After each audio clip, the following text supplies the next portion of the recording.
Darkness, not silence. Voices, thousands of them. Children laughing. Parents crying. Teachers calling attendance. Friends saying goodbye. Every memory Mina had carried suddenly scattered into the collapsing underground facility. Golden fragments floated through the smoke like millions of tiny stars. Ryan searched desperately through the dust. Mina. No answer. The ground shook again. Concrete crashed from the ceiling. The reactor continued melting down. Emergency speakers repeated the same warning. Core failure.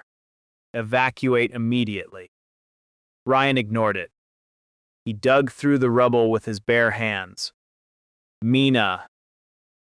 Suddenly, one golden memory fragment drifted toward him. The moment it touched his forehead, he saw Mina. She wasn't trapped beneath the debris. She wasn't unconscious.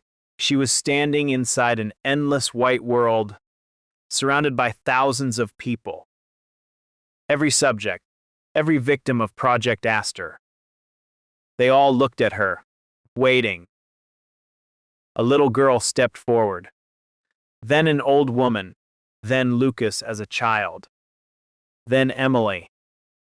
Finally, Daniel Carter. He smiled gently, then asked one question. Who deserves the last memory? Back inside the collapsing facility, Ryan finally found Mina. She was lying beneath broken concrete. Her heart had stopped. No pulse. No breathing. Dr. Elias Carter checked her wrist. His face turned pale. We're too late. Ryan refused to let go. Tears streamed down his face as he shouted, "No." At that exact moment, Mina's eyes suddenly opened. They glowed with brilliant golden light. She took one slow breath, then whispered a sentence that froze everyone. The director is still alive. Part 1, the last memory. The golden light faded. Ryan refused to let go of Mina. She lay motionless beneath the broken concrete. No pulse. No breathing. Dr. Elias Carter slowly lowered his hand. His voice cracked. She's gone. No. Ryan shook his head. No. She promised we'd leave together. The collapsing tunnel rumbled again. Pieces of the ceiling crashed only a few feet away. Noah grabbed Ryan's shoulder. We have to move. Ryan didn't move. I'm not leaving her. Then, a single golden memory fragment drifted from Mina's chest. It floated into the air. Another followed. Then another. Within seconds, thousands of glowing memories surrounded her body. The light grew brighter. Suddenly, Mina took one deep breath. Her eyes opened. The golden glow inside them had disappeared. They looked normal again. Ryan almost laughed with relief. Mina. She blinked several times, confused. Then looked at Ryan. Ryan? His eyes filled with tears. You remember me?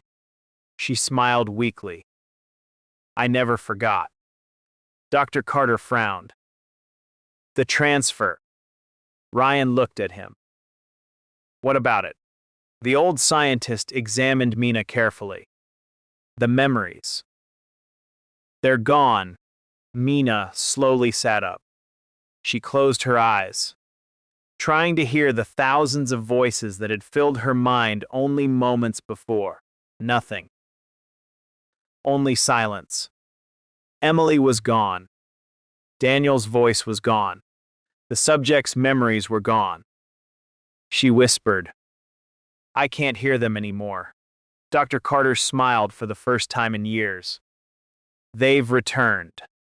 Each memory found its rightful owner. Mina looked upward. So, they're finally free. He nodded. So are you. Another violent explosion interrupted them. The reactor alarm screamed once again. Core collapse. O8 remaining. Noah checked the emergency map. The eastern tunnel has completely collapsed. The only exit left is the north shaft. Ryan immediately helped Mina to her feet. We're leaving. As they ran through the damaged corridors, Mina suddenly stopped. Ryan turned. What is it? She looked down one dark hallway. I know this place. Dr. Carter frowned. That's impossible. We've never been here. Mina slowly shook her head. I have. Everyone looked at her. She quietly answered, Daniel showed me. She began walking toward an abandoned steel door hidden behind fallen debris.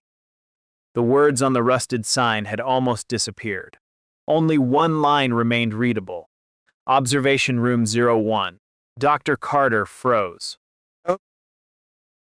Ryan noticed. You know this room.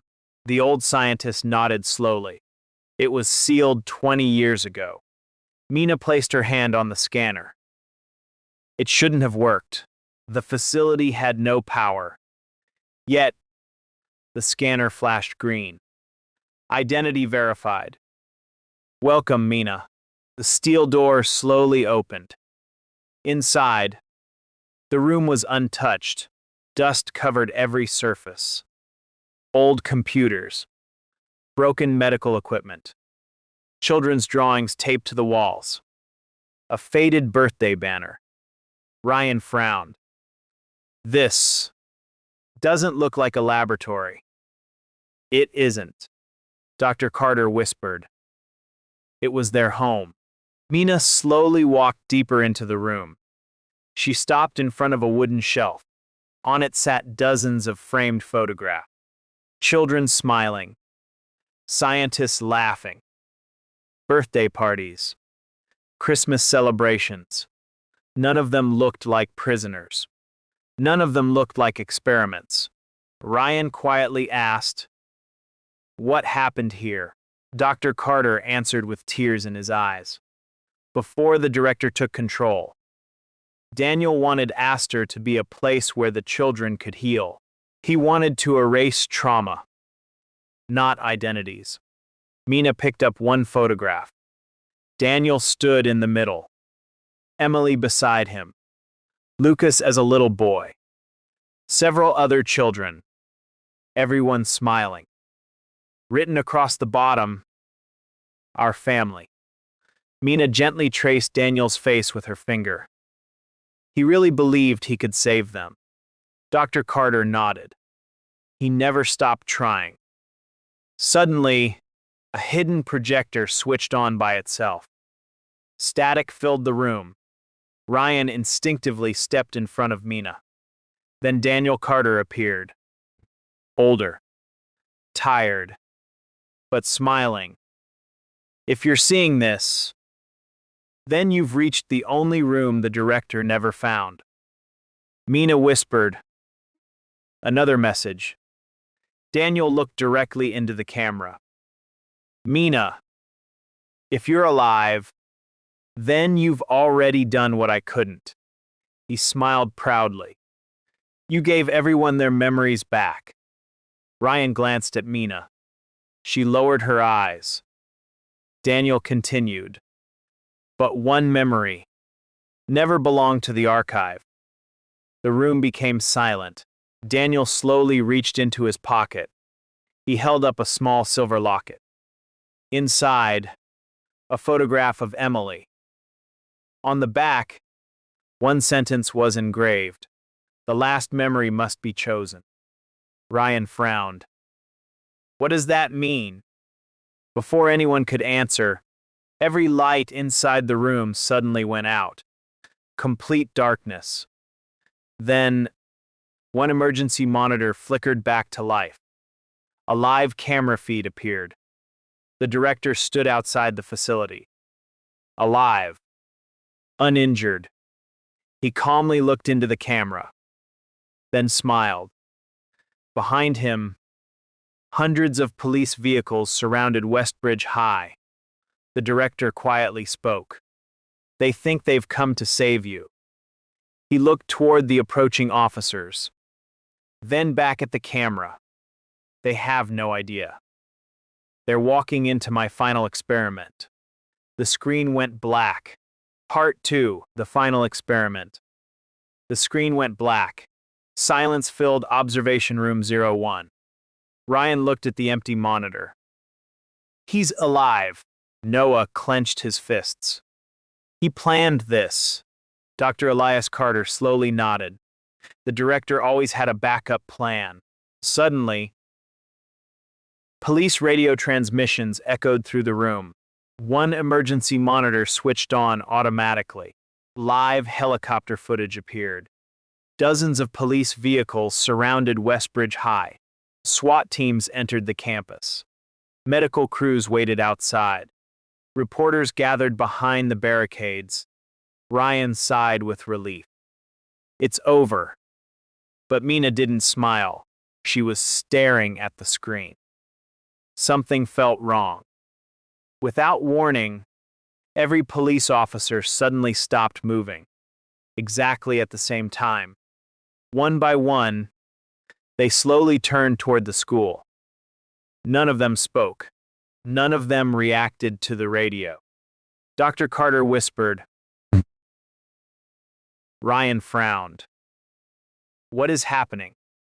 The director's voice echoed through every emergency speaker. You believed Project ASTER controlled only children. He chuckled softly. You never asked where the technology went.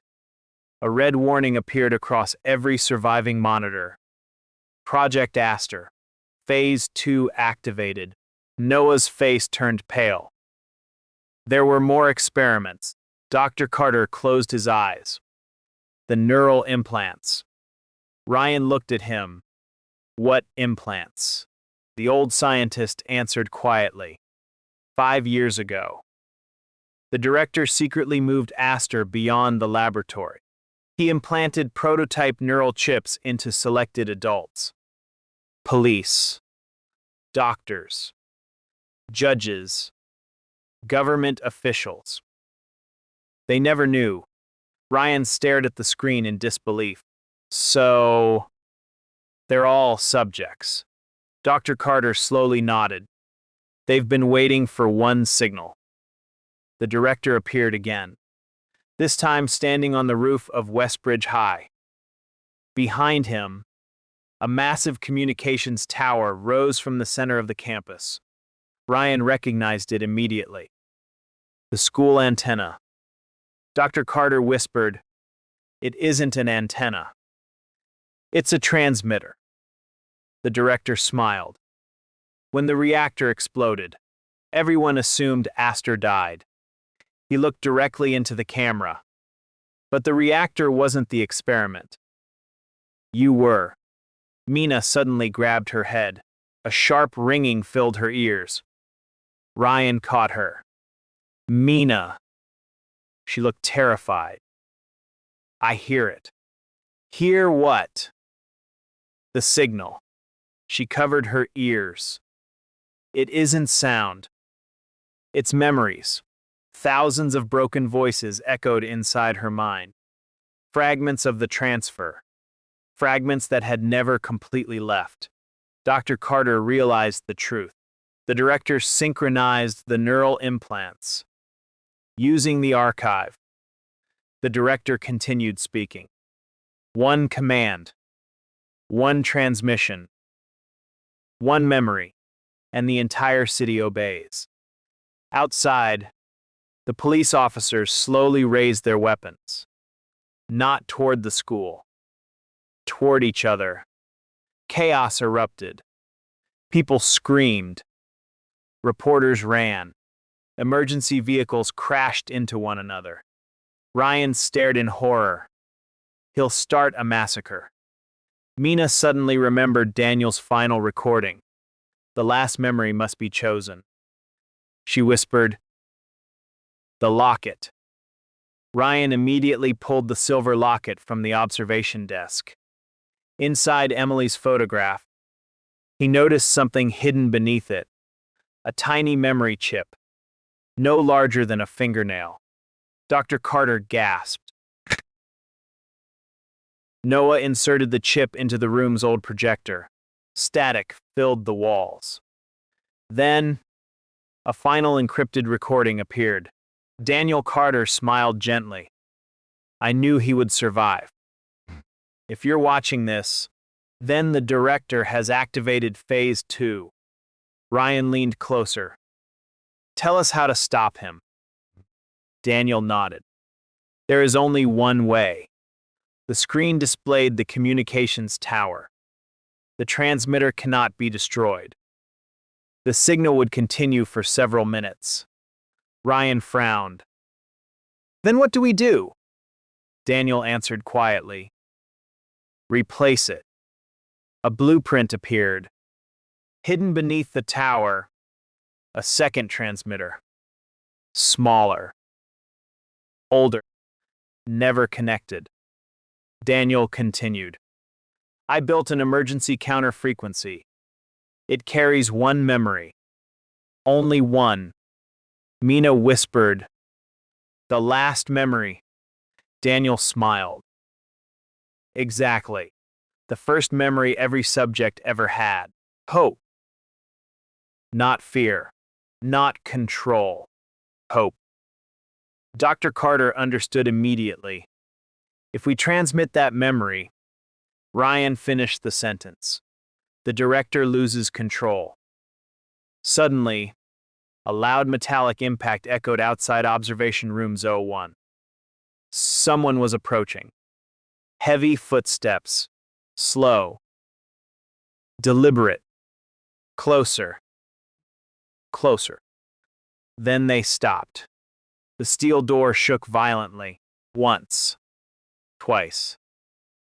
3 times. A calm voice came from the other side. Mina, the director.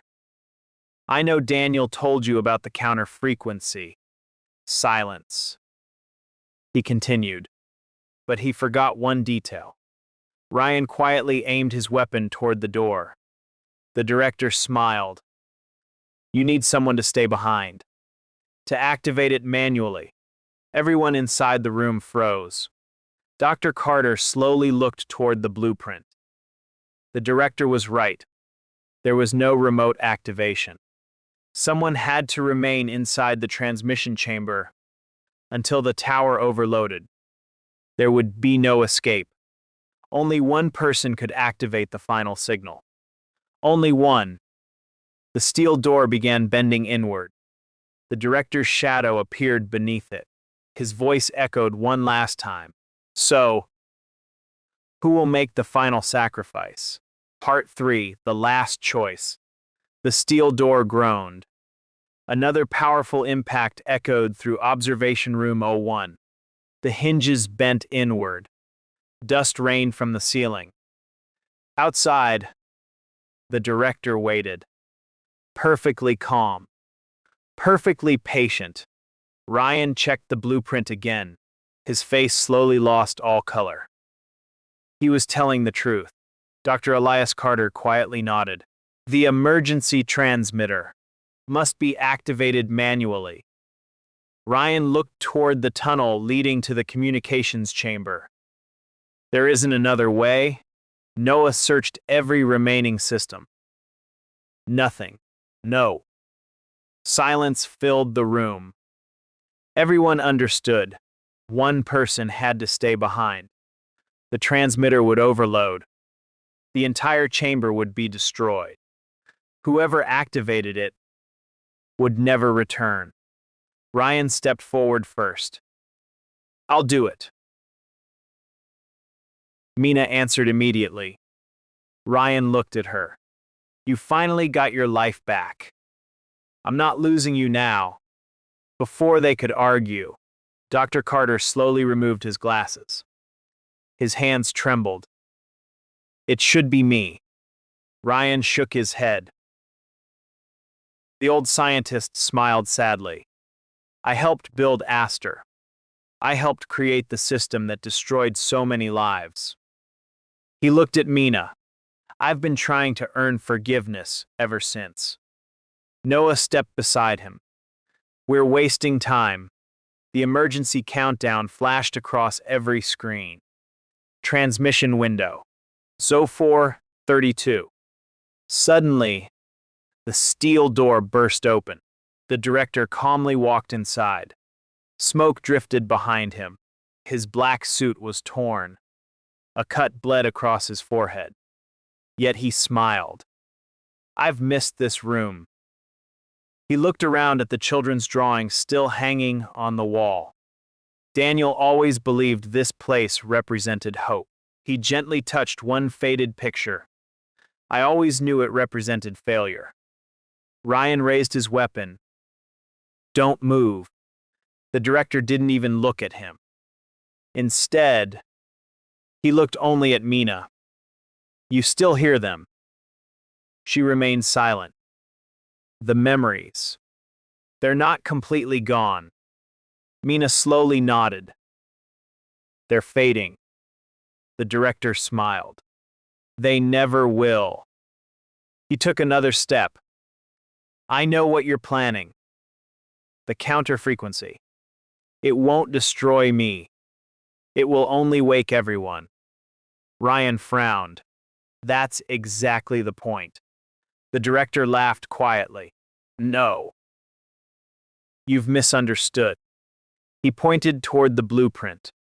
When every implanted subject remembers everything at once, they won't become free. They'll become broken. Dr. Carter's face turned pale. Oh no. The director continued. They'll experience years of erased memories. In 1 second, Ryan looked at Mina. Is he lying? Mina closed her eyes. For a moment, she searched through Daniel's remaining memories. Then, her expression changed. He isn't. Silence. The room felt colder. Noah whispered, so no matter what, people suffer. The director nodded. Exactly. There has never been a perfect ending. Suddenly, Emily appeared beside Mina one last time. She looked almost transparent now. Only Mina could see her. Emily smiled gently. There is one more way. Mina looked at her. You said the memories were gone. Emily nodded. They are, but one memory remains. Mina frowned. What memory? Emily slowly placed her hand over Mina's heart. Yours. In an instant, Mina understood. Daniel had hidden one final safeguard. The counter frequency didn't need to broadcast millions of memories. It only needed to broadcast one. One genuine human memory. One memory powerful enough to break the director's control.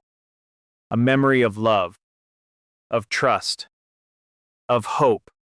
The first real memory created after Project ASTER began. Not an implanted memory. Not an edited memory. A real one. Mina looked at Ryan. She smiled through tears. I know what it is. Ryan whispered, What? She gently took his hand. The day we chose each other. The day Ryan believed her when no one else did. The day they stopped being subjects and became friends. A memory that had never been manufactured. Never altered. Never stolen. The director's smile faded. No! Mina turned toward the transmitter. That's why Daniel called it the last memory. The countdown reached 0158. Ryan stepped in front of her. I'm staying. She shook her head. No. He grabbed her shoulders. I'm not letting you die. Before Mina could answer, Dr. Carter quietly walked past both of them. He smiled. You don't have to. Everyone turned. The old scientist picked up the activation key. I spent 20 years trying to undo my mistakes. This is my chance. Ryan reached for him. Doctor. Dr. Carter shook his head. Take care of them. He looked at Mina one last time. Daniel would have been proud of you. The director lunged toward him. No. Lucas appeared from the smoke. Despite his injuries, he tackled the director to the ground. The two men crashed into the collapsing control panels. Ryan shouted, "Go." Mina, Ryan, and Noah ran toward the emergency exit. Behind them, Dr. Carter entered the transmission chamber. He locked the blast door from the inside. He looked at the old control console, then smiled. For Emily, for Daniel, for every child, he pressed the activation switch. Outside, the communications tower burst into brilliant golden light. A wave of energy spread across the city. Police officers lowered their weapons. Doctors stopped in confusion. Students blinked.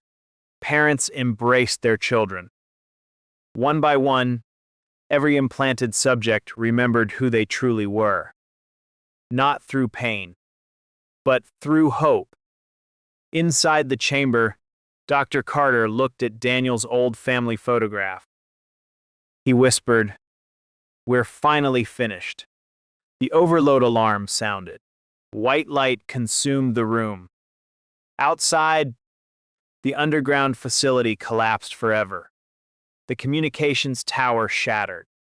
The director disappeared beneath the falling concrete. Lucas escaped only seconds before the entrance sealed forever. Ryan caught Mina as they watched the sunrise over Westbridge High. For the first time, no alarms echoed. No voices filled Mina's mind.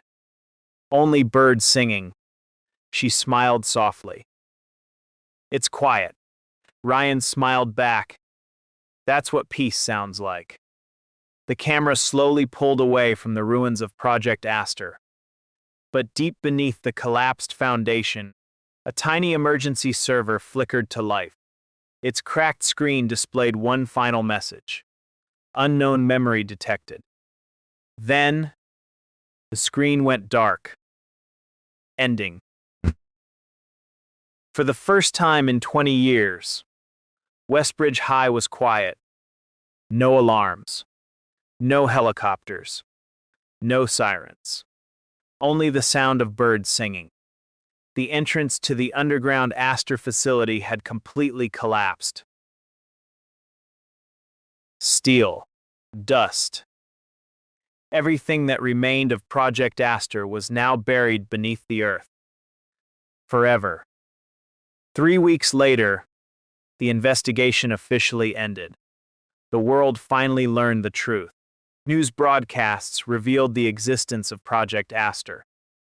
Thousands of erased medical records were restored. Former subjects reunited with their families. Children who had been declared missing years ago were finally identified. Governments launched criminal investigations into everyone connected to ASTER. The nightmare was over. Ryan slowly walked across the Westbridge High courtyard. Students laughed. Teachers greeted one another. Life had returned. He stopped beneath the old cherry blossom tree. Someone was already waiting. Mina. She smiled. You're late. Ryan laughed. I know. For the first time, neither of them had to run. Neither of them had to hide. They were simply two ordinary students. Lucas slowly approached them. His arm remained in a sling. The scars from Project ASTER would never disappear. But he was alive. He smiled. I guess we're all graduating after all. Ryan laughed. I never thought we'd actually make it. Lucas looked toward the school building. We didn't survive because we were stronger. We survived because we trusted each other. Mina quietly nodded. and because Daniel never stopped believing. Later that afternoon, a small memorial ceremony was held. No cameras, no reporters, only the people whose lives had been changed forever. A simple stone stood beneath the cherry blossom tree. It carried 3 names: Daniel Carter, Emily Carter, Dr. Elias Carter. Ryan gently placed a white flower on the memorial. Lucas followed. Then Mina. She touched the stone softly. Thank you. A warm breeze passed through the trees. Cherry blossom petals drifted through the air. For a brief moment, Mina thought she heard Emily laughing. She smiled. Then the sound disappeared. That evening, Mina stood alone on the hill overlooking Westbridge High. She reached into her pocket. The silver key, the one that had opened the archive. It no longer glowed. It was just an ordinary key now. She looked at it one last time, then placed it beneath the cherry blossom tree. She whispered, "We don't need you anymore." As she walked away, the key slowly crumbled into silver dust. The wind carried it away. The past had finally been laid to rest. Ryan caught up with her. What happens now? Mina looked toward the setting sun. I don't know. For the first time, I get to choose. Ryan smiled. That's enough. The two of them walked toward the city together, not as subjects, not as survivors, but as people finally free to write their own future. 1 year later, Westbridge High celebrated graduation. Ryan, Mina, Lucas, Noah. They stood together for one final photograph. The principal smiled. Everyone ready? Ryan looked at Mina. She nodded. The camera flashed. A single ordinary memory. No experiments. No lies. No fear. Just friends. Post-credit scene. Deep beneath the collapsed ASTER facility, inside a sealed chamber no one had discovered, one emergency server suddenly powered on. A cracked monitor flickered to life. Static filled the screen. Then one line of text appeared. Restoring backup 7%, 15%. The loading stopped. A new message appeared. Memory archive incomplete. Then, another line slowly typed itself across the screen. Searching for subject Omega. Somewhere far away, a young woman closed an encrypted laptop. She looked out the window and smiled. Without turning around, she quietly said, "Begin Project Omega." The screen faded to black.